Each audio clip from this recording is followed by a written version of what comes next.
na umpisahan ko lang aking wait na ito na inaalay ko sa kaibigan at kakampi kong maging kalokohan, kadraman at mga kwentong may kabuluhan sa isang tunay na pagkaibigan na nakilala ko lang sa larangan ng social media.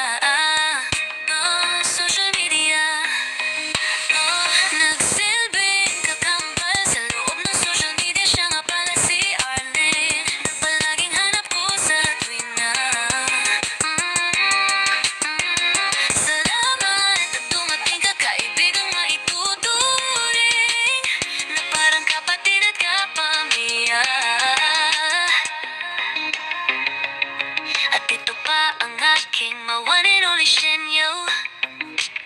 Isang kaibigang madama, pero marunong magpahalaga.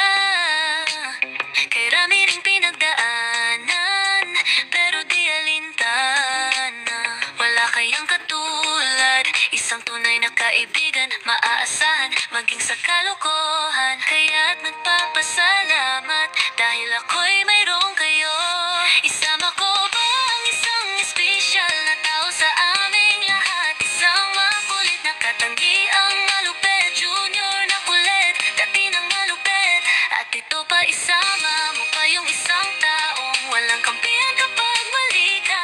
Ikaw pagsasabihan na may kasamang malulutong na salita na tiyak, iyong dama ng dama. At pag napanghinaan ay papayohan, walang iba kundi ang kaibigan namin kupal. Hindi napapalangalan, sapagkat hindi naman kailangan. Yeah, ganyan kaming magkaibigan turingan.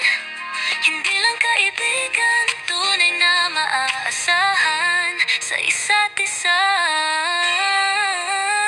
Nagsilbing kakambal sa loob ng social media. Siya nga pala si Arlene, na palaging hanap ko sa tuwing na